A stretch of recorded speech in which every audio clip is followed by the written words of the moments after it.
Hello everyone. I don't usually do this. I in fact have a rule that I don't do news update videos because I don't think that's why anyone comes to my channel. But they just announced Monster Hunter Stories 3 Twisted Reflection, and I can barely contain my excitement, so I really want to just talk about all the news we got and all the exciting possibilities of this new entry in what I would definitely confidently say is the best spin-off series anything, really. If you've only ever played the main series games and you've never touched the Stories games, here's a very brief introduction. Monster Hunter Stories is a spin-off series related to Monster Hunter that features a creature collection turn-based gameplay system. Think Pokemon plus Monster Hunter. You go around, you collect monster eggs, you hatch them, and then you use them in battle as companions. The first two games are out on most platforms and they are fantastic. In fact, you can find my review of the first game's remake on this channel right here. I can highly recommend them. For everyone else, for all the other Stories heads who are incredibly excited like me, I hope you enjoyed the trailer, and I'm just gonna quickly go through what we know and my thoughts. I have in front of me the trailer and the press release, and we will quickly go through what we have here. In this fantasy world, a natural catastrophe called the Crystal Encroachment is threatening to destroy everything. From what we're told in the press release and from what we can see in the trailer, it deteriorates the environment and, according to the press release, has brought monsters to the brink of extinction. In the trailer, we can see that it seems to crystallize environments and monsters, presumably to death. Another interesting detail is that in the trailer, whenever you see humans in crystallized environments, they're always wearing masks. So I wonder if there might be an element to this where it is an airborne disease or spread when you breathe in like the crystal fragments. We also learned from the press release that Rathalos specifically has gone extinct long ago, which is quite a choice with your series mascot. Now, this seems to be the premise of the world as we enter it. The actual plot appears to kick off when a mysterious egg is found in these crystal wastelands, encased in double layers and unearthed by what seems to be expeditioners or miners. From this egg hatch not one, but two Rathalos, which initially is seen as a sign of hope, but then turns quickly into a bad omen. You see, the twin Rathalos that are born from this egg are not normal Rathalos. They sport unusual colors in their markings, and each one of them has an enlarged crystalline horn, specifically on the opposite side of the other. Now, this particular appearance is seen as the mark of something called the Twin Sky Scale Rathalos, which, in the press release, is mentioned to be seen as an omen of destruction, and that is linked to a civil war that ravaged these lands 200 years ago. Now, presumably made a little uneasy by this realization, the two main kingdoms that we see in the game and in the trailer, Azuria and Vermeil, slip closer towards their own modern civil war. Now, we the player take on the role of the heir of Azuria and leader of a group called the Rangers. We do not get any additional details on what they do, but based on the name, this might be some sort of nature conservation group that is officially created by the Kingdom of Azuria, but that's just speculation. We are told in the press release, and we see in the trailer, that we have the ability to ride and tame monsters, as is tradition in the Stories series. And as is also tradition in the series, we get a Rathalos, one of the twin Rathalos, which we apparently call Ratha again. It's interesting once we get this good look at Ratha that it is quite different from a normal Rathalos. I want to especially notice the body markings, which are light blue instead of black. When I saw this in the trailer, my first thought was, they have a way of changing the colors of monsters selectively in this game, it seems like. Could that be a hint that we might get monster element switching again, which was a mechanic in the previous games that allowed you to switch the main element of your monster and that would change the color, kind of like this as well? Who knows? Just theoretical, but I couldn't stop thinking about it once I saw it. Another something that's worth noting here is also that the Rathalos design seems to have been updated. I can't tell if this is the 5th gen or the 6th gen design, but it definitely looks like they've brought it closer to what Rathalos looks like now in Monster Hunter Wilds.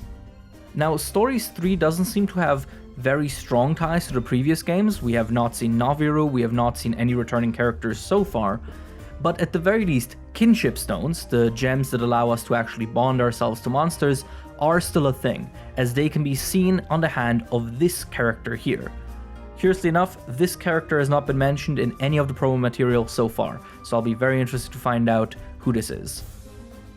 Another thing worth mentioning here while we're on the topic of the main character is that, of course, they can be male or female again, as in the previous games, and I would assume you can still customize them. This time, however, they do seem to be fully voiced, which is a big change from previous games where your character was mostly mute. Now, while the trailer is fairly vague onto what the actual mission in the game is, as it just calls you the last Rathalos rider, the press release gives us an additional little hint as to what our goal might be in this game. It is mentioned that our main character, and together with the Rangers of Azuria, has the mission to protect monsters and to investigate something called egg quartz. Now, quartz is a mineral, and I wonder how that relates to Ratha's crystalline horn and the crystal encroachment in general. It definitely seems like crystallization is a big topic in this game this time around. Now, as we can surmise from the trailer and from the press release, there will be some sort of big story event that will drive the main character away from home to investigate the truth behind the encroachment and this world, and that will involve setting out into a forbidden land beyond what they call the Northern Meridian. A meridian geographically is just a line, like a limit, so it seems like there is some kind of forbidden zone in this world through which you cannot pass usually, and that seems to be to the north if I'm reading the press release correctly. Now we get a little more information on one companion, which is this lovely lady that you've seen in the trailer. She is called Eleanor, and she's the princess of Vermeil, the opposing side in this brewing civil war. Now, while in the trailer we just get some very nice shots of her looking very cool and showing off the graphics of the game, in the press release it is mentioned that she offers herself to Azuria as a voluntary hostage to ease tensions between nations.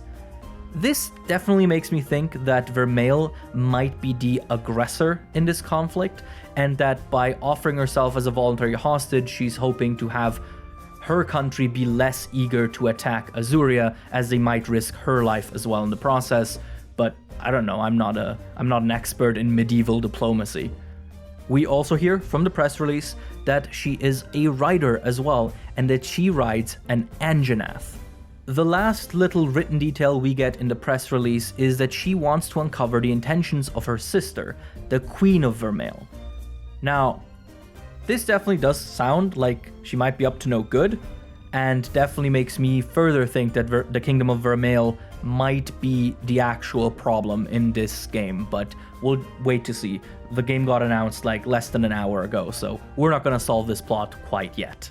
Now, like with any good Monster Hunter game, the roster is one thing that I'm sure everyone's very, very curious about. And after watching the trailer and reading the press release, here are the monsters that I'm pretty sure are in, or definitely sure. So, obviously, we get Rathalos. Presumably we're getting Rathian. It would be unheard of for Rathalos to be in the game without Rathian, so those two are on lock. We see Eligiana in the trailer, which is ridden by this nameless character that seems to accompany us and seems to be part of the Rangers. Also, a little detail I want to mention here is that both you and your companion in this scene have flying goggles, which is really cute. I wonder if that has any gameplay relevance. Now there's this shot here where we get to see frozen Velociprey. I want to point out two things. First of all, the Velociprey are using their modern design, that is to say the updated design from Monster Hunter Rise Sunbreak, where Velociprey appeared without the Alpha Velocidrome. And that's the second thing I want to point out. In this shot, look at the crests between this one and this one. That first one has a notably larger crest. That is probably an updated Velocidrome, which is really cool. I was very disappointed when Sunbreak didn't give us an updated Velocidrome, so I'm really excited to see it here in Stories. And obviously, if they went through the trouble of adding these updated designs, presumably Velocidrome is also going to be an available monster to ride and tame. Now, one monster that does not appear in the trailer, but that I do think is in the game, is Puke Puke, because look at what the Expeditioners in the first shot are wearing. That, to me, is a dead ringer for Puke Puke armor. Now, it's possible that the armor is in the game and he isn't, but I think it's pretty possible that he is, especially since he was in Monster Hunter Stories 2 already. Now, we've already heard from the press release that Anjanath is gonna be back as the Monstie of Eleanor, and I see no reason why it would not be available as a Monstie to the player as well. Now, the two most interesting additions are Rachna Kadaki and Magna Malo. This thus confirms that this game's roster will go at the very least up to base rise. Personally, I really hope it goes up to Sunbreak because I would love to see Malzeno as a Monstie, and as would my girlfriend. But I'm also hoping that they'll do kind of what they did with Stories 2, where in Stories 2 the game technically only went up to world monsters, but then it had 2 Iceborne monsters in addition. So I'm hoping that with Stories 3, we might get a situation where it goes up to Sunbreak, and then might have like 1 or 2 Wilds monsters. Presumably, this game is also going to have title updates like Stories 2 did, so I could also imagine them adding Wilds monsters through updates post-release. But now we're talking really about the future. And that's already everything I wanted to mention. I am so happy that Stories is continuing. I think it's one of the coolest spin-off series I've ever seen. I loved the second one. I loved the first one when I played the remaster earlier this year, and I can really recommend these games. If you enjoyed this little update / analysis / rambling video, let me know. I might do them more for Stories 3. I am genuinely unbelievably excited for this. But yeah, take care everyone, and I'll see you around. Bye bye.